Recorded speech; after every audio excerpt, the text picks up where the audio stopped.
Daily. Taste the Daily. அதாவது அதிமுக பீரியடில் fan mixie அதெல்லாம் கொடுத்தாங்க. கலைஞர் கொடுத்த டிவி இன்னும் வேலை செய்யுதுங்கிறாரு. யார் வீட்டில் வேலை செய்யுதுன்னு தெரியல, அவர் வீட்டில் வேலை செய்யுதான்னு எனக்கு தான் அது தெரியல. ஒரு காலம் அவர் இப்படி சொல்கிறாரோ. இப்போ கலைஞர் டிவி ஏன்னா அப்போ உங்களுக்கு தெரியும் 200 கோடி ரூபா வந்து இந்த பல்வா சையத் பல்வாவுடைய அந்த ஏதோ ஒரு துபாவூர் கம்பெனிலேருந்து வந்து குசேகான் இந்த கம்பெனிலேருந்து வந்து கேட்டால் அது கடனாக வாங்கணும்னு சொல்லி அர்ஜென்ட்டாக வந்து அவர் இந்தியா சிமெண்ட்ஸு அப்புறம் இன்னும் பல இடங்கள்லேருந்து 80 கோடி 30 கோடின்னு அவசரமாக செக் வாங்கி அதெல்லாம் போட்டு அவர் கடனாக வாங்கினோம், வட்டி 32 கோடியோடு சேர்த்து திருப்பி கொடுத்துட்றோம் அப்படின்னு சிபிஐ விசாரணை அறிவித்த உடனே வந்து அதை க்ளோஸ் பண்ணாங்க. இப்போ அதிமுக ஃபேவரபுளாக வரக்கூடிய ஒரு காரணம் வந்து ஆன்டி இன்கம்பன்சி எஸ்டாப்ளிஷ்மெண்ட்டாக தான். ஏபிசி சி ஓட்டர் வந்து 177 அதிமுகவுக்கு 49 திமுகவுக்குன்னு சொல்லுது. டைம்ஸ் நம்பர் 177 அதே 49 அதே மாதிரி தான் சொல்லுது. இப்போது வரக்கூடிய ட்ரெண்டு பார்த்தீங்கன்னா அதிமுக வந்து ஒரு எட்ஜில் வரும். எட்ஜில்னா அப்படியே பெருசு. இப்போ 177ன்னா அதெல்லாம் வந்து அறுதி பெரும்பான்மை. இந்த எனக்கு தெரிஞ்சு ஒரு 3 நாள் முன்னால் உளவுத்துறை மத்திய உளவுத்துறை IB அவங்க எடுத்த அப்படின்னு சொல்லி சில தகவல்கள் நமக்கு கிடைக்கக்கூடிய சில தகவல்கள். அதில் 124 தொகுதி 120லேருந்து 125 தொகுதி அதிமுக பெறும். அதாவது அந்த 118 அப்படி கிராஸ் பண்ணும் தனியாக.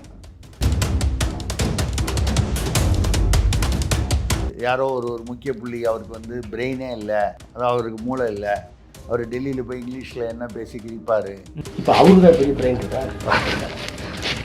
டெல்லிக்கு போகும்போது அப்படி இங்கிலீஷ் கூட்டிட்டு வரேன் ஒன்று. இப்போ பேசுனது வந்து என்னென்னா உடனே இது ஃபுல்லாக வைரலாக போச்சு. இது வரப்போகுதுன்னே ஒரு 4 நாளைக்கு முன்னால் ஒரு அரச முரசலாக செய்திகள் வந்தது. ஒரு ஆடியோ ரிலீஸ் ஆக போகுதுன்னு. கரெக்டாக ஒரு 3-4 நாளில் ரிலீஸ் ஆச்சு. இப்போ வந்து அந்த ஒரு யூடியூபர் மூலமாக அது ரிலீஸ் ஆச்சு. அவருக்கு வந்து நேற்று நைட்டு நோட்டீஸ் போயிடுச்சு. இதை ஏற்கனவே எதிர்பார்த்து இதுக்கு பின்னால் வந்து என்னன்னு கேட்டிங்கன்னா, இது யார்கிட்ட இருந்துச்சு அப்படின்னு சொன்னால், ஸோ இது எல்லாத்தையும் ஒரு இணைச்சி பார்க்கும்போது இப்போ என்ன சொல்கிறாங்கன்னா, இது இப்படி தான் வந்தது. அந்த அதாவது அரசர் பேர் கொண்டவர் பேசினதை அரசர் பேர் கொண்ட ஒருவரே வந்து அதை கொண்டு போய் அங்கே சேர்த்துட்டாரு. இது மட்டும் இல்லாமல் இப்போ வந்து ரொம்ப ஆவலோடு எதிர்பார்க்குறாங்க, இது கோர்ட்டுக்கு போகணும், போனால் தான் இது உண்மைன்றது தெரியும். இது மட்டும் இல்லாமல் பொதுமக்களுக்கு உள்ள காதோடு வந்து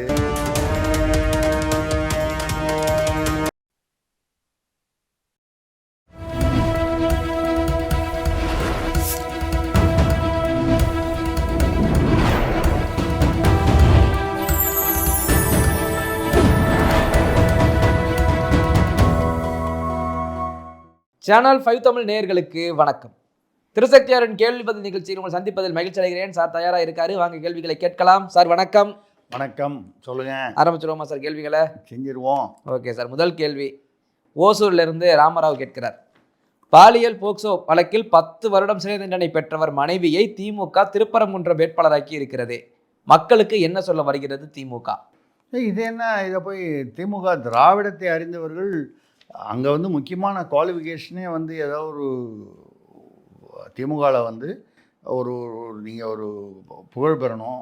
இப்போ அந்த மாணவர் அணி ராஜீவ்காந்தி கூட பாருங்கள், அவர் ஏதோ கொச்சையாக பேசினார் சிவனை பற்றி, சிதம்பரம் கோயில் சிவனை பற்றி பேசினார், தில்லைய நடராஜரை பற்றி, உடனே ப்ரமோஷன் கொடுத்தாங்க.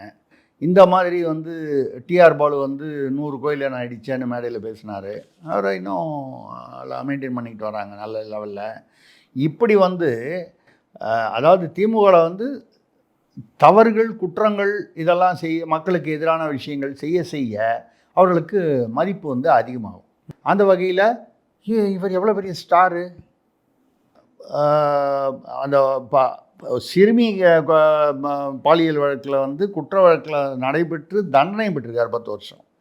அவருடைய மனைவி அதுக்கு என்ன பண்ணுவாங்க, மனைவிக்கும் கணவனுக்கும் அதனால் வந்து அப்படிலாம் கணக்கெல்லாம் சொல்லுவாங்க. ஆனால் முக்கால்வாசி இடங்களில் வந்து பார்த்தீங்கன்னா நிர்வாகி மேயரு எல்லாம் மனைவியாக அதாவது பெண்ணாக இருக்கும்போது புருஷனோ சகோதரனோ இல்லை அப்பாவோ தான் வந்து செயல்படுவாங்க, பின்புலத்தில் இருப்பாங்க, அவங்க தான் செயல்படுவாங்க இவங்க டம்மியாக வச்சுட்டு. ம், அப்போது திருப்பரங்குன்றத்தில் கொஞ்சம் கூட அதுவும் சென்சிட்டிவான ஒரு தொகுதி திருப்பரங்குன்றம். இப்போ அந்த தீபத்தூண் விஷயம் வந்ததுக்கப்புறம் ம், அந்த இடத்துல போய் ஒரு இந்த மாதிரி ஒரு பின்னணி குற்ற பின்னணி, அவர் அந்த பெண்மணிக்கு ஒன்றும் குற்ற பின்னணி இல்லை அப்படின்னா கூட வேட்பாளருடைய கணவர்னு வரும்போது அதோடைய எதிர்கட்சியெலாம் அதை பற்றி பேசுவான்ல. யார் தெரியுமில, அவங்க புருஷன் சின்ன குழந்தைய வந்து பாலியல் வன்முறை பண்ணி 10 வருஷம் ஜெயில் தண்டனை பண்ணான். அதுக்கப்புறம் அவர் மேல்முறையீடுக்கு போயிருக்கலாம். தண்டனை கொடுத்தது தானே, விசாரணையில் கூட இல்லை, தண்டனையும் வாங்கி. அப்படி வந்து பார்த்தீங்கன்னா திமுகவில் அதாவது ஏதாவது குற்றம் செய்திருக்கணும், இல்லை வந்து இந்து விரோதமாக பேசியிருக்கணும், குற்றங்களில் சம்மந்தப்பட்டிருக்கணும். அது அநேகமாக கஞ்சா போதை இந்த மாதிரி ஏதாவது விஷயங்களாக இருக்கணும். ஜாஃபர் சாதிக்கு மரியாதை கொடுத்து எவ்வளோ பெரிய அவர் வந்து ஷீல்டெல்லாம் கொடுத்தாங்க காவல்துறை தலைவரை வச்சு. அந்த மாதிரி இப்படி ஏதாவது இருந்தால் தான். அப்புறம் கிட்னி திருட்டாக இருக்கிறவர் ஏதாவது பண்ணாங்களா? இந்த எம்எல்ஏ கதிரவனை கள்ளக்குறிச்சியில் அது உதயசூரியன்ற எம்எல்ஏவும் இன்னொருத்தர் ஒரு எம்எல்ஏ 2 பேரும் அவங்களாம் இன்வால்வ்டுன்னு சொன்னாங்க. ஏதாவது நடந்ததா? முடிஞ்ச வரைக்கும் அவங்களுக்கு ப்ரமோஷன் கொடுப்போம். இதுதான் வந்து திமுக திராவிட மாடல். அந்த மாடலில் வந்து திருப்பரங்குன்றத்தில் கரெக்டாக தான் போட்டிருக்காங்க. இதில் வர வந்து முதல்வர் வந்து திருப்பரங்குன்றத்தில் இன்னும் கொஞ்சம் வேணும்ன்ட்டு இந்த இந்துக்களுக்கு வெறுப்பேற்றுற மாதிரி ஆடு கோழி பலியிட்டு நேர்த்தி செய்வதற்கு நாங்கள் சட்டம் கொண்டு வருவோம்னு வாக்குறுதி கொடுத்துருக்காரு எங்கள் தர்காவில் மேலே. அங்கே எடுத்துகிட்டு போய் கோர்ட்டே வந்து அங்கே வந்து எதுக்காக எடுத்துகிட்டு போய் அங்கே நீங்கள் தர்காவில் போய் சாமி அது வந்து அந்த சமாதி யாரோ ஒரு குருவுடைய சமாதி, அது சிக்கந்தர்னு ஒருத்தருடையது. அந்த சிக்கந்தருடைய சமாதி அங்கேயே இல்லை, கோரிப்பாளையத்தில் கீழே இருக்குது. இது வந்து சும்மா இது பண்ண சமாதின்னு அது ஒரு ஒரு சர்ச்சை இருக்குது. அதை கூட விட்டுருவோம். தர்கா அவங்க இஷ்டம், அவங்க போய் கும்பிட்றாங்க, அதில் ஒன்றும் தப்பே இல்லை. அவங்க எங்கே அது தர்கா நினைக்கிறாங்களோ அவங்க போய் கும்பிட்றாங்க. அந்த இடத்துல ஆடு கோழியை பலியிடணும்னு அவசியம் இல்லை. திருப்பரங்குன்றம் வந்து முழுக்க வந்து எப்போ அது வந்துச்சு, இந்த தர்கா ஒரு 100-150 வருஷங்களுக்கு முன்னால் இருந்துச்சு. திருப்பரங்குன்றம் கோயில் அப்படிங்கிறது ஆயிரக்கணக்கான வருடங்கள். அப்போ எது முதல்ல இருந்திருக்கணும்? அந்த இடத்துல போய் ஆடு கோழி, நான் என்ன சொல்கிறேன், நீங்கள் வந்து பிரியாணி போடணுன்னா அந்த தர்கா சாமி பேர் அந்த சிக்கந்தர் அவர் யாரோ அவர் அந்த குருவோ அவர் பேரை சொல்லி எங்கேயா ஒரு கீழே திருப்பரங்குன்றம் இல்லாத இடத்துல பண்ணலாம்ல. இதை வந்து ஊக்குவிக்கிற மாதிரி ஆடு கோழி பலியிட்டு நேர்த்தி கடன் செய்ய சட்டம் கொண்டு வருவேன். சரி சொன்னார்ல, மதசார்பற்ற முதல்வர் என்ன சொல்லணும்? இந்துக்கள் வந்து அங்கே தீபத்தூண் ஏற்றணுங்கிறது கோர்ட்டில் இருக்குது. இந்த கோர்ட்டில் ஒரு நல்ல முடிவு வந்து இந்துக்களுக்கும் ஏற்றுக்கொள்ளக்கூடிய ஒரு முடிவாக இந்த அரசு வந்து ஏற்பாடு செய்யும். சொல்லணுமா வேணாமா? தீபத்தூண் ஏற்றுறேன்னு சொல்ல வேணாம், ஏற்ற மாட்டேன்னு சொல்ல வேணாம். இது பிரச்சனையில் இருக்குது, இது கோர்ட்டெல்லாம் முடியிட்டோம், நாங்கள் ஆட்சிக்கு வந்தால் இந்துக்களுக்கும் அதிருப்தி இல்லாத வகையில் இதை ஒரு ஏற்பாடு செய்வோம். செய்யுங்க, செய்யாமல் போங்க. இப்போ நீட் தேர்வு சொன்னீங்க, கச்சத்தீவு சொன்னீங்க, செஞ்சிட்டிங்களா? இதை கூட சொல்லணும். அப்படிங்கிற இந்துக்களை வந்து பற்றி கவலைப்படாமல் இவன் ஓட்டு நமக்கு தேவையில்லை அப்படிங்கிற அளவுக்கு திமுக வந்து ஒரு ஒரு ஒரு ஆணவத்தில் இருக்கிறது. இதை வந்து திமுகவை நம்ம குறை சொல்லி பிரயோஜனம் இல்லை. இன்னும் திமுகவை நம்பிக்கொண்டிருக்கும் வந்து இன்னுமா இந்த உலகம் நம்புதுன்னு நம்பிக்கிட்டு இருக்காங்களே இந்துக்கள். நான் இந்துக்கள்னு பிரித்து பேசலை. ஏன்னா இங்கே ஆடு கோழி பலியிடுறதுக்கு நேர்த்தி அப்போ அவர் பிரித்து பேசுகிறார்ல, முதல்வர் பிரித்து பேசலாம், நான் பேசக்கூடாதா? நான் என்ன சொல்கிறேன், நியாயமான விஷயத்த செய்யுங்க. இந்துக்களுக்காகன்னு ஒன்றும் தனியாக உதவி செய்ய வேண்டாம், ஒரு சமசீரான ஒரு விஷயமா செய்யுங்கன்னு சொல்லுவோம். பார்ப்போம். Okay sir. அடுத்ததாக சேலத்திலிருந்து பாபுராஜ் கேட்கிறார், கலைஞர் கொடுத்த டிவி இன்னும் வேலை செய்கிறது, அதிமுக வழங்கிய இலவசங்கள் போல் இல்லை என்கிறாரே முதல்வர் ஸ்டாலின். அதாவது அதிமுக பீரியடில் ஃபேனு மிக்சி அதெல்லாம் கொடுத்தாங்க, கலைஞர் கொடுத்த டிவி இன்னும் வேலை செய்யுதுங்கிறாரு. யார் வீட்டில் வேலை செய்யுதுன்னு தெரியல, அவர் வீட்டில் வேலை செய்யுதான்னு எனக்கு அதுதான் அது தெரியல. நமக்கு நம்ம கலைஞர் நம்ம இலவசம் அங்கேயும் அந்த பக்கமும் வாங்கலை, இந்த பக்கமும் வாங்கிறதுக்கு நமக்கு வாய்ப்பு இல்லை, அவசியமும் இல்லை. அதனால் நமக்கு தெரியல. ஒரு காலம் அவர் இப்படி சொல்கிறாரோ, கலைஞர் கொடுத்த டிவிங்கிறது மக்களுக்கு கொடுத்த டிவியா, இல்லை கலைஞர் வந்து இந்த 2Gயிலிருந்து அந்த பணத்தில் வந்து கலைஞர் டிவி அமைச்சாங்க. இப்போ கூட அதெல்லாம் ஓடிக்கிட்டு இருக்கு. ஆமாம், ஆடியோ ஓடிக்கிட்டு இருக்கு.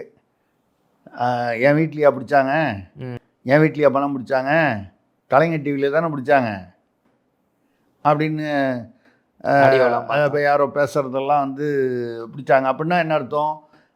அந்த பணம் வந்து பெனிஃபிட் ஆனது எனக்காக வந்துச்சு, கலைஞர் டிவி கட்சிக்கு தானே வந்துச்சு அப்படின்னு சொல்லி அவரை கைதியாக வச்சுருக்காங்க. யாரை? கலைஞரை அப்படின்னு யாரோ பேசுகிறதெல்லாம் ஆடியோ வந்திருக்கு. அப்போ கலைஞர் டிவி ஏன்னா அப்போ உங்களுக்கு தெரியும் 200 கோடி ரூபா வந்து இந்த பல்வா சையத் பல்வாவுடைய அந்த ஏதோ ஒரு துபாவூர் கம்பெனிலேருந்து வந்து குசேகான் இந்த கம்பெனிலேருந்து வந்து கேட்டால் அது கடனாக வாங்கணும்னு சொல்லி அர்ஜென்ட்டாக வந்து ஒரு இந்தியா சிமெண்ட்ஸு அப்புறம் இன்னும் பல இடங்கள்லேருந்து 80 கோடி 30 கோடின்னு அவசரமாக செக் வாங்கி அதெல்லாம் போட்டு அவர் கடனாக வாங்கினோம், வட்டி 32 கோடியோடு சேர்த்து திருப்பி கொடுத்துட்றோம் அப்படின்னு சிபிஐ விசாரணை அறிவித்த உடனே வந்து அதை க்ளோஸ் பண்ணாங்க. 200 கோடி இவங்களை நம்பி அந்த கம்பெனியை போய் பார்த்தா இந்த சையத் பல்வா கம்பெனி, அது கம்பெனி அட்ரஸில் வந்து சும்மா ஒரு ஏதோ ஒரு பழைய வீடு, அது அங்கே போர்டு கூட எல்லாம் பூட்டியிருக்கு.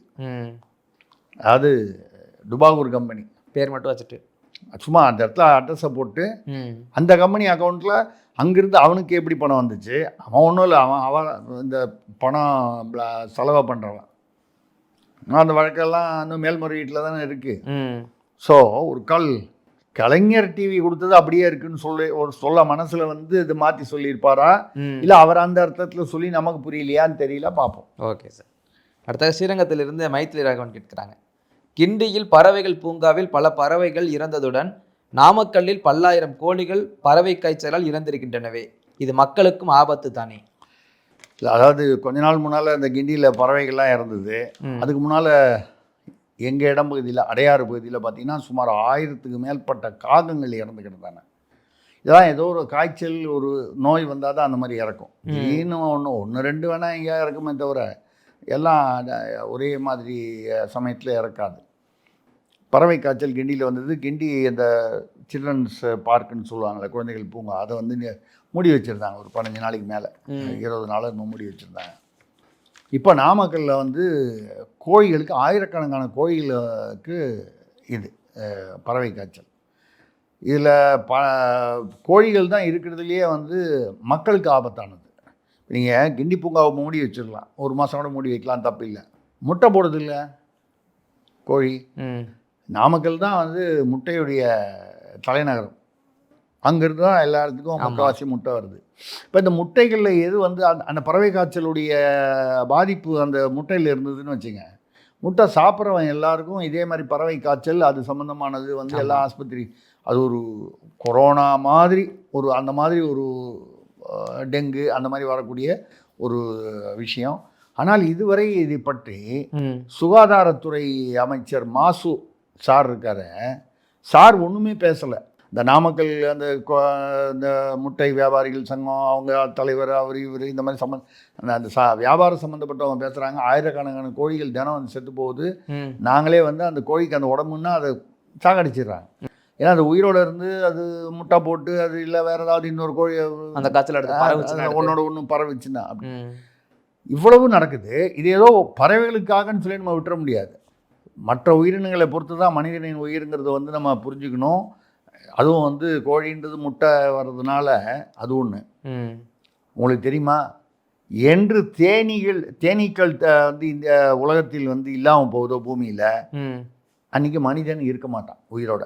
தேனி இல்லாமல் போச்சுன்னா அப்போது ஏதோ நம்ம வந்து தேனி பாட்டில் இருக்குது, கோழி இருக்குது, சேவல் இருக்குது, பறவை இருக்குது, காக்கா இருக்குது, குருவி இருக்குது, மயில் இருக்குது, நம்ம இருக்கோம், யானை இருக்குது, புலி இருக்குது அப்படின்னு நம்ம மனுஷன் இருக்கான், தனித்தனி நினைக்கக்கூடாது. இந்த இயற்கை வந்து எல்லாத்துக்கும் ஒரு எங்கேயோ ஒரு பிணைப்பு வச்சுருக்கு. இதெல்லாம் ரைட்டு, இது நமக்கு தெரிகிற அளவுக்கு கூட வந்து ஒரு அமைச்சருக்கு தெரியாமல் இருக்குமா சுகாதாரத்துறைக்கு?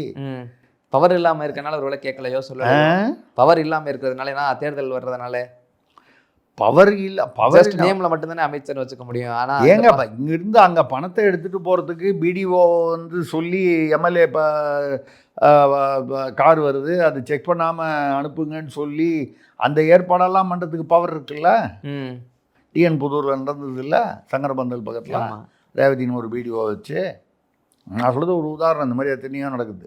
உலக ரட்சகருடைய காரில் 50 லட்சம் பிடிச்சாங்கல்ல போன வாரம், பிடிச்சதே பிடிக்காது விட்ட பிடிச்சது வந்து 5% தான் எப்பவுமே கணக்கு காமிப்பாங்க. அதுவும் பேர் போட்டு கணக்கு காமிக்கிறது.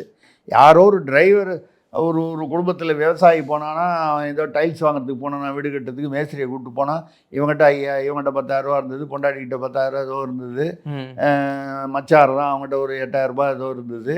அந்த மேஸ்திரி வந்தார் டைல்ஸ் எப்படி வாங்கணும்னு, என்ன கலர் வாங்கணும்னு சொல்கிறதுக்கு, அவர் கையில் ஒரு ஏதோ 5,000 பணம் இருந்தது, டிரைவர் கையில் 490 இருந்தது. இது எல்லாத்தையும் கூட்டினா 50,000 மேலே வருதான். தேர்தல் ஆணையத்தில் அதை பிடிச்சி எல்லாத்தையும் அந்த விவசாயி பேரில் கட்டிட்டாங்க. நீ அந்த டிரைவர் 490 அதை பிடிக்கிட்டீங்கன்னா அவன் எப்படியா டீ சாப்பிடுவான், ஒரு சாப்பாடு சாப்பிடுவான்?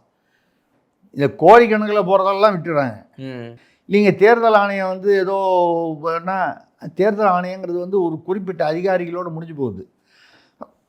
அதுக்கு கீழே நடைமுறைப்படுத்தல் பூரா மாநில அரசின் அதிகாரிகள் அலுவலர்கள் தான். இவங்களுக்கு கண்ட்ரோல் வந்து இப்போவுமே பல காவல்துறை அதிகாரிகள் பல மாவட்டங்களில் இன்னைக்கு கூட மாற்றிருக்காங்க, நேற்று கூட மாற்றிருக்காங்க. ஆமாம்.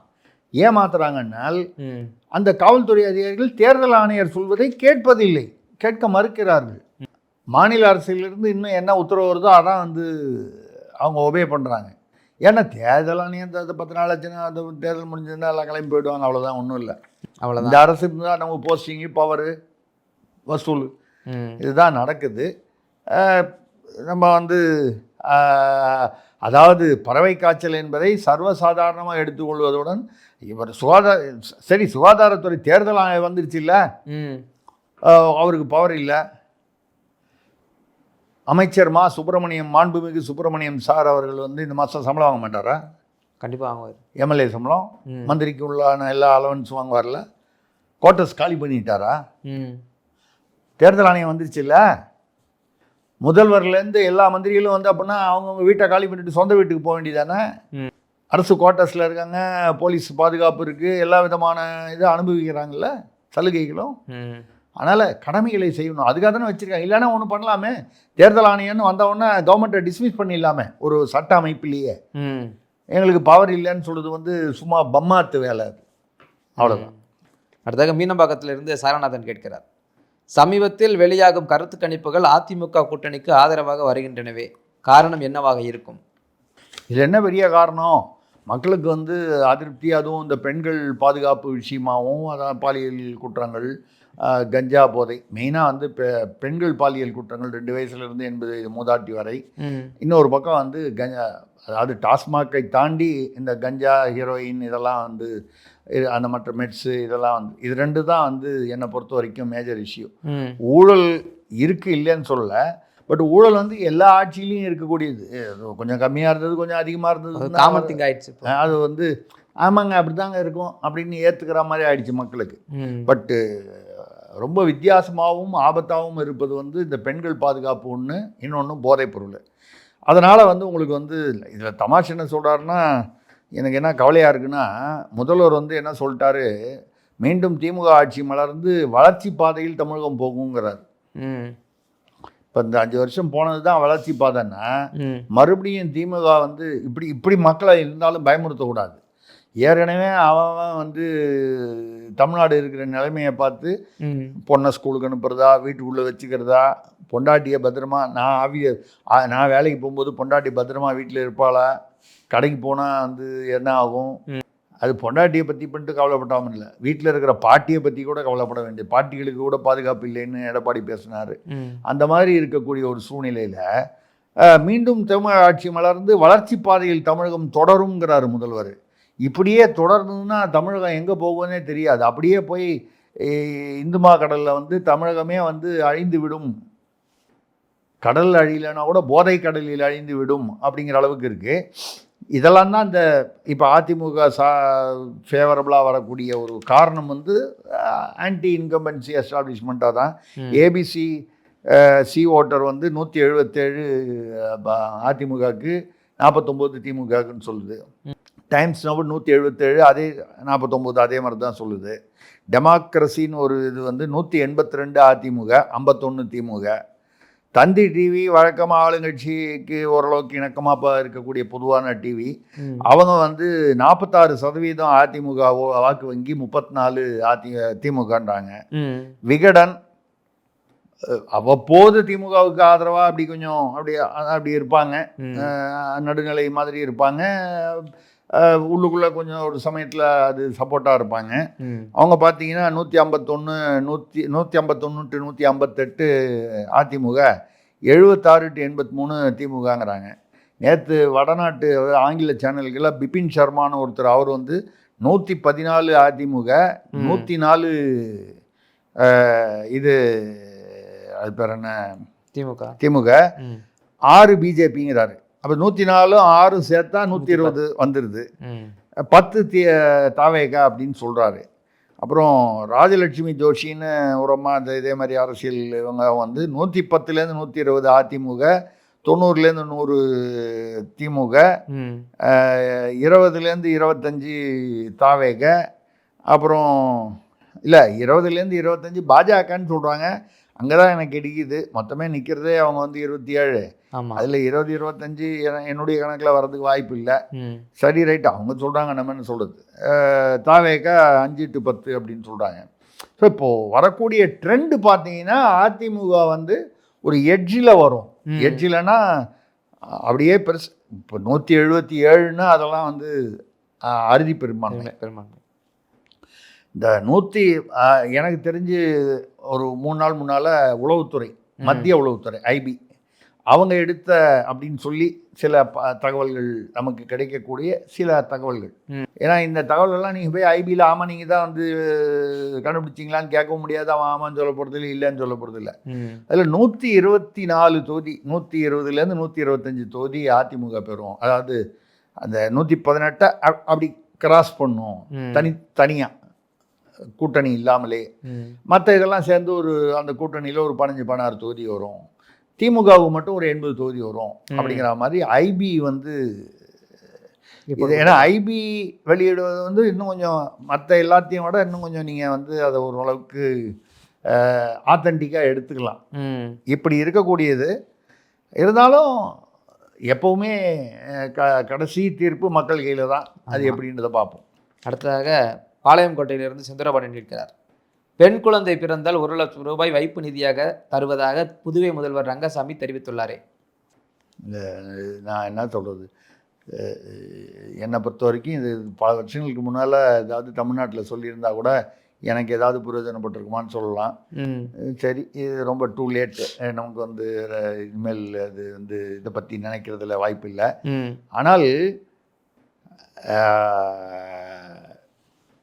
ஒரு பெண் குழந்தை பிறந்தால் 1 லட்சம் ரூபாய் வைப்பு நிதி, அவர் அது எந்த வழக்கமாக அந்த தேர்தல் போது எல்லாரும் வாக்குறுதி கொடுக்குறது. ஏற்கனவே 50,000 போன தடவை ஏதோ வச்சுருந்தாங்க போல இருக்குது, இதை 1 லட்சம் ஆக்கியிருக்காரு. அதெல்லாம் ரைட்டு. ஐயா, பெண் குழந்தைக்கு நீங்கள் பாதுகாப்புன்னு சொல்லி வைப்பு நிதியெல்லாம் வேணாம். நான் புதுச்சேரின்னு சொல்லலை, தமிழ்நாடு புதுச்சேரி எல்லாம் பொதுவாக சொல்கிறேன். அந்த குழந்தைய நீங்கள் வந்து பாதுகாப்பாக ரோட்டில் நடமாட விடுங்க, வீட்டில் இருக்க விடுங்க, பெற்றோர் நிம்மதியாக இருக்க விடுங்க.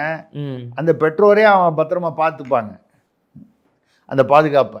நீங்கள் இந்த 1 லட்சம் ரூபாயை, நான் வந்து ரங்கசாமின்றது அது அவர் பாஜக கூட்டணியில் இருக்கார். அதனால் நான் வந்து கட்சி எந்த பாகுபாடும் இன்றி சொல்வது என்னென்றால், பெண்களின் பாதுகாப்பு, பெண் குழந்தைகளின் பாதுகாப்பை உறுதி செய்வதென்றால் இந்த நிதி ரீதியாக பண்ண வேண்டியது இல்லைங்க. நீதி கிடைப்பது பாருங்கள். நிதி வேண்டாம், நீதி வேண்டும், அவ்வளோதான். அடுத்த கீழாம்பூர்லேருந்து சங்கரலிங்கம் கேட்கிறார். திமுக வேட்பாளர்கள் பட்டியலை கலைஞர் சமாதியில் வைத்து பூக்கள் தூவி முதல்வர் ஸ்டாலின் கும்பிட்டு இருக்கிறாரே. கரெக்டு தானே? பகுத்தறிவு திராவிட மாடலில் இதுதானே பகுத்தறிவு தானே? ஏன்னா தயிர் வடை வைக்கலாம், முரசொலி மூக்கு கண்ணாடி வைக்கலாம், அவர் வந்து நைட்டில் எந்திரிச்சு வந்து உட்காந்து படிச்சுட்டு போவார் அப்படின்னு நம்புகிறாங்க. தயிர் வடை சாப்பிடுவாருன்னு நம்புகிறாங்க. அப்படி இருக்கும்போது ஆனால் வந்து கடவுளுக்கு படைச்சா வந்து நைவேத்தியம் படைச்சா அது வந்து மூட நம்பிக்கை. அப்படி இருக்கும்போது அதை கொண்டு போய் கரெக்டாக தான் வச்சுருக்காங்க. இது வந்து திராவிடம் எப்படி பரவுதுன்னா, நேற்று வரைக்கும் அந்த பக்கம் இருந்த அந்நியார் பிரேமலதா தேமுதிக, இப்போ வந்து திமுக பக்கம் வந்துட்டாங்க. ஜாக்பாட் அடிச்சது அவங்களுக்கு 10 சீட்டு. இந்த தடவை வந்து திமுக ஒரு கால் தோற்றால், ஆட்சியை இழந்தால், நமக்கு தெரியாது இழப்பாங்களா, அது மக்களுடைய தீர்ப்பு. இழந்தால் அந்த பாலியல் குற்றங்கள், பெண்கள் பாதுகாப்பு, போதைப் பொருட்கள், இதோட வந்து தேமுதிகவை உள்ள சேர்த்தது ஒரு பெரிய காரணமாக இருக்கும் அரசியல் ரீதியாக. வரிசையில் அந்த வரிசையில். ஏன்னு கேட்டிங்கன்னா அதனால தான் வந்து எல்லா கட்சிகளும் உள்ளுக்குள்ளே ஏற்கனவே கூட்டணியில் இருந்ததெல்லாம் கசப்பு அதிகமாச்சு, வெறுப்பு அதிகமாச்சு. அதனால் உள்குத்து அதிகமாகுது. அந்த வகையில் அந்த அம்மா பாருங்கள், இத்தனையும் அவங்க ஒன்றும் திராவிட பாரம்பரியம்லாம் ஒன்றும் இல்லை. விஜயகாந்த் வந்து ஒரு திராவிடத்துக்கு ஒரு மாற்றாக வந்தவர் தான் அவர். தேசிய அப்படின்னு சொல்லி ஆரம்பிச்சு தானே வந்தார். தேமுதிகன்னு வரும்போது திராவிடன்னு வராமல், திராவிடன்றது ஒரு தமிழ்நாட்டில் ஒரு பேர் இருக்கணும். அதனால நீங்கள் வந்து பல் விளக்கணும்னா கூட அது வந்து திராவிட பல் பொடின்னு சொன்னால் தான் அதுக்கு மரியாதை தமிழ்நாட்டில். அதனால் வந்து அந்த தேமுதிகவில் வந்து அந்த அவங்களுடைய அந்த ஒரு கூட்டத்தில் விழா கலந்தும்போது வரிசையா பெரியார் அண்ணா வேறு வழியில் இல்லை, திமுக வந்தாச்சு இல்லை, எல்லாம் வச்சு அவனை கலைஞர் ஃபோட்டோலாம் வச்சுருக்காங்க. பெரியார் ஃபோட்டோவுக்கு பொட்டு வச்சு பூ வச்சு சந்தனம் பொட்டு வச்சு மேலே பூ வச்சுருக்காங்க. இதுதான் இவங்களுடைய பகுத்தறிவு. ரைட்டு. ராணிப்பேட்டையிலிருந்து சாமுவேல்ராஜ் கேட்கிறார், வேலூர் சத்துவாச்சாரியில் அரசு விடுதியில் சத்துணவில் புழு வண்டு இருந்ததாமே? புழு வண்டு, ஆமாம். வேலூர் அந்த கர்ப்பிணி பெண்களுக்கு போடக்கூடியது சத்துணவு. அதையாவது ஒரு தரமாக பார்ப்பதற்கு ஒரு தர ஆய்வு வேண்டாமா? மறுபடியும் அது சுகாதாரத்துறையில் தான் வரும், சார்கிட்ட தான் வரும். தொடர்ந்து அங்கே தான் நடக்குது. சார்கிட்ட தான் பிரச்சனை. என்னன்னு கேட்டிங்கன்னா அது இருந்திருக்கு, அது வீடியோவில் முதல்ல வெளியே வந்துருச்சு. உடனடியாக அதிகாரிகள் போய் நடவடிக்கை எடுத்துட்டாங்க. யார் மேலே? திமுக அரசில். அங்கே போய் எல்லார்கிட்டையும் அந்த அந்த அந்த விடுதியில் இருந்த பெண்கள்கிட்ட, கர்ப்பிணி பெண்கள்கிட்டலாம் இதுக்கு முன்னால் எவ்வளோ வருஷமாக புழு வண்டெல்லாம் இல்லாமல் தரம் மிக சரியாக இருந்தது அப்படின்னு எழுதி வாங்கிட்டு கடிதம் தனித்தனியாக, அதை தவிர வீடியோலேயே அவங்கள ஷூட் பண்ணி பேச வச்சு எடுத்துகிட்டு வந்துட்டு, இல்லை நாங்கள் போய் கேட்டோம் அப்படிலாம் ஒன்றும் இல்லை. ஏன் ஒரு கர்ப்பிணி பெண்கள் புழு வண்டு இருந்தால் அதை எடுத்து உடனே கம்ப்ளைண்ட் பண்ணி பயந்து போயிடுவாங்க முதல்ல. அதனால் குழந்தைக்கு ஆபத்தா தனக்கு ஆபத்தான்னு ஒரு பயம் வரும். யாரும் பொய் சொல்ல போகிறதில்ல. இது வந்திருக்கு, அதை விசாரித்து அதை யார் வந்து அது சரியாக தர ஆய்வு செய்யவில்லையோ அவங்க பேரில் நடவடிக்கை எடுத்துட்டேன்னு சொன்னால் மக்களுக்கு நம்பிக்கை வரும். அவங்கள மிரட்டி, இதுதான் எப்போவுமே. அதாவது பாதிக்கப்பட்டவர்கள் மீது நடவடிக்கை, புகார் கொடுப்பவன் மீது நடவடிக்கை இல்லை. அதாவது புகாருக்கு உள்ள குற்றம் செய்தவனு பாதுகாக்கணும். மணல் கடத்தல் பண்ணுறானா, யார் வந்து அதை ரிப்போர்ட் பண்ணானோ அவன் மேலே வண்டி ஏற்று கொண்டுடு, இல்லை அவன் பேரில் எஃப்ஐஆரை போட்டு அவனை உள்ள தள்ளிடு. மணல் ஏற்றணும்னா கரெக்டாக நம்ம அவர் அமைச்சர் இப்போ தான் அவருக்கு சீட்டு கொடுக்கல, மனோ தங்கராஜ் எங்கோ மனம் பறக்குதுன்னு சொன்னார். எங்கோ மனம் பறக்குது புகழ். அந்த அவர் வந்து அந்த மனோ தங்கராஜ் குவாரியில் வந்து ஒரு வண்டிக்கும் அவர் குவாரி வச்சு இருக்கிறது ஒரு பக்கம் இல்லாமல், அதில் சம்பாதிக்கிறது இல்லாமல், மற்றவெல்லாம் இதே மாதிரி வந்து அவனையும் அலோவ் பண்ணி அவன் ஒரு வண்டி லோடுக்கு வந்து 300 ரூபா கப்பம் கட்டணும். இப்படியெல்லாம் வந்து ஆட்சி நடக்குது. அதே மாதிரி தான் இதுவும். அடுத்ததாக திருச்சியிலிருந்து வேல்முருகன் கேட்கிறார், வில்லிவாக்கம் காவல் நிலையத்தில் கஞ்சாவுடன் பறிமுதல் செய்யப்பட்ட ஸ்கூட்டரை இரவில் 2 திருடி சென்றிருக்கிறார்களே, காவல் நிலையத்திலேயே திருட்டா? இது நம்ம வன்மையாக நம்ம கண்டிக்க வேண்டியிருக்கு. இதை பொதுமக்கள் வந்து இதை பார்த்து கொண்டு சும்மா இருக்கக்கூடாது. இனிமேல் பொதுமக்கள் தான் வந்து காவல் நிலையத்துக்கெல்லாம் பாதுகாப்பு கொடுக்கணும். கஞ்சாவில் எடுத்துகிட்டு போனால் ஏதோ ஒரு 3 கிலோ 5 கிலோ கஞ்சா எடுத்துகிட்டு போனால் அந்த வண்டியை பிடிச்சாங்க, கஞ்சாவை எடுத்துட்டாங்க, வண்டியை சீஸ் பண்ணிவிடுவாங்க. கோர்ட்டு வழக்கு முடிகிற வரைக்கும் வண்டி சீஸ் ஆகிடும். எந்த வண்டி காராக இருந்தாலும் இது நடைமுறை விதி. ஸ்கூட்டரை வந்து போலீஸ் ஸ்டேஷன் காம்பவுண்டுக்குள்ளே பூட்டி வச்சுருக்காங்க. நைட்டில் அது யார் அந்த கஞ்சா கடத்தினானோ அவங்க சம்மந்தப்பட்ட ஆட்கள் வந்து மாற்று சாவி போட்டு அதை திறந்து எடுத்துகிட்டு போயிட்டான். இதை கூட பாதுகாக்க முடியாத ஒரு காவல்துறையை நம்பி மக்கள் எப்படி பாதுகாப்பாக இருக்க முடியும்? அப்படி இருக்கும்போது நான் என்ன சொல்கிறேன்னா, காவல்துறையிலேயே வந்து கருப்பாடுகள் இருக்குது, அதெல்லாம் ஒரு பக்கம் இருக்க. காவல்துறைக்குள்ளே ஒரு தென் மாவட்டத்தில் ஒரு வருஷம் முன்னால் நினைக்கிறேன், நைட்டில் வந்து உள்ளே பூந்து முற்றுகையிட்டு எல்லாத்தையும் உடைச்சிட்டு அங்கேருந்து துப்பாக்கி ஆயுதங்கள்லாம் எடுத்துகிட்டு போனாங்க. ஒரு வருஷம் 1.5 வருஷம் முன்னால் நம்மளே பேசியிருக்கோம். ஏதோ ஒரு தென் மாவட்டத்தில் ஒரு இதில் ஒரு காவல் நிலையத்தில். இப்போ காவலர்களுக்கே பாதுகாப்பு இல்லை, காவல் நிலையத்துக்கு பாதுகாப்பு இல்லை. அப்போ காவல் நிலையத்துக்கு பாதுகாப்பு கேவலமாக இருக்கும். ப்ரைவேட் செக்யூரிட்டி கார்டு போட்டாங்கன்னு வச்சுங்க, ம் எவ்வளோ கேவலமாக இருக்கும் கண்டிப்பாக. காவல் நிலையத்துக்கு போட்டால். ஆனால் வந்து அப்படிப்பட்ட ஒரு கேவலமான நிலைமையில் தான் காவல்துறையில் அதனால் வந்து காவல்துறை வந்து தமிழ்நாட்டில் வந்து திறமையே இல்லாமல் சுத்தமாக வந்து வாஷ் அவுட் ஆகிவிட்டது என்று நான் ஏற்றுக்கொள்ளவில்லை. அந்த நிலைமையில் அவர்களை வைத்திருக்கிறார்கள். நீ அப்படி வந்து ஒரு மோசமான ஒரு சூழ்நிலை தமிழ்நாட்டில். நல்லது நடக்கட்டும், பார்ப்போம். ஓகே சார், கேள்விகள் எல்லாம் முடிஞ்சது. இன்றைய நாள் காதோடு அதோடு உங்களுக்கு ஒரு ஆடியோ வந்திருக்குமே. ஆமாம், எனக்கு மட்டும் இல்லை, ஒட்டுமொத்த தமிழ்நாட்டுக்கு வந்துருச்சு. தமிழ்நாட்டுக்கே வந்துருச்சு. அதில் வந்து சரி, அது சொல்லியிருக்கிறதெல்லாம் அதுலேயே தான் இருக்கேன், நம்ம ஒன்றும் பேச வேண்டியதில்லை. ஆமாம், முக்கிய குடும்பத்திலேருந்து ஆமாம் எங்கள் டெல்லி வரைக்கும் எல்லாம் போய் வந்தாரு. அவருக்கு வந்து யாரோ ஒரு முக்கிய புள்ளி, அவருக்கு வந்து பிரெயினே இல்லை, அதாவது அவருக்கு மூளை இல்லை. அவர் டெல்லியில் போய் இங்கிலீஷில் என்ன பேசி கிழிப்பார். என்ன வந்து யார் கவனிச்சா? அப்போ வந்து 2 மாதம் விட்டாங்க. அவங்க குடும்பத்தில் அவங்க வந்து தங்கச்சி என்பவர் அந்த அவங்கள சிறை பண்ணதுக்கப்புறம் தான் வந்து எல்லோரும் வந்து பார்க்க ஆரம்பித்தாங்க. அதெல்லாம் போட்டுட்டு அதுக்கப்புறமும் இன்றைக்கும் வந்து அவர் தங்கச்சியை நம்ப மாட்டார் இப்படிலாம் போட்டு பணம் வந்து எங்கள் வீட்லையா பிடிச்சாங்க, எங்கள் வீட்லையா இருந்துச்சு, கலைஞர் டிவியில் இருந்துச்சு, இப்படின்லாம் வந்து வெளிப்படையாக அவர் எல்லாம் பேசினார். இப்போ பேசுனது வந்து என்னென்னா உடனே இது ஃபுல்லாக வைரலாக போச்சு. இது வரப்போகுதுன்னே ஒரு 4 நாளைக்கு முன்னால் ஒரு ஒரு அரச புரசலாக செய்திகள் வந்தது, ஒரு ஆடியோ ரிலீஸ் ஆக போகுதுன்னு. கரெக்டாக ஒரு 3-4 நாளில் ரிலீஸ் ஆச்சு. இப்போ வந்து அந்த ஒரு யூடியூபர் மூலமாக அது ரிலீஸ் ஆச்சு. அவருக்கு வந்து நேற்று நைட்டு நோட்டீஸ் போயிடுச்சு. வழக்கறிஞர் அந்த யார் பேசுனதாக அந்த வந்ததோ அவர்கிட்ட இருந்து அது நம்ம 176ன்னு சொன்னால் எல்லாருக்கும் புரியும். 176 பக்கத்தில் நிறைய சைபர் போட்டுங்கன்னா புரியும். அவர் வந்து சார்பில் இது வந்து புனையப்பட்ட வீடியோ, இது ஆடியோ, இதில் நிறைய மாற்றங்கள் செய்யப்பட்டிருக்கு, டேம்பர் ஆகிருக்கு அப்படிலாம் போட்டிருக்காங்க. இதை ஏற்கனவே எதிர்பார்த்து இதுக்கு பின்னால் வந்து என்னன்னு கேட்டிங்கன்னா, இது யாருக்கிட்ட இருந்துச்சு அப்படின்னு சொன்னால் மதுரையில் அண்ணன் இருந்தார் இல்லையா? ஆமாம், நாலெழுத்து அண்ணன். ஆமாம், நாலெழுத்து அண்ணன். அவர் ஒரு காலத்தில் மதுரையில் டானாக இருந்தார். அவர் கட்சியிலையும் சரி பொதுவாகவும் சரி. திருமங்கலம் ஃபார்முலாவுடைய தந்தைன்னு வச்சுங்களேன். அவர்கிட்ட ஒருத்தர் இருந்தார். அவரை சுற்றி அவருக்குன்னு ஒரு ஒரு கூட்டம் இருந்துச்சு. அதில் ஒரு எம்எல்ஏ ஒருத்தர், அவர் பேர் இந்த வீடியோவில் உள்ள ஒரு பேரும் அரச பேர் கிங் இல்லைன்னா வீடியோவில் பேசின ஒரு பேரும் ராஜா பேர். அதான் நான் சொல்கிறது ராஜான்னு அரசர். அதான் அரசர் பேர். அந்த அரசரை சுத்தமாக நீங்கள் தமிழ் படுத்தினீங்கன்னா என்ன பேர் வரும்? அதுவும் 4 எழுத்துல தான் வரும். அதுவும் 4 எழுத்தில் வரும்.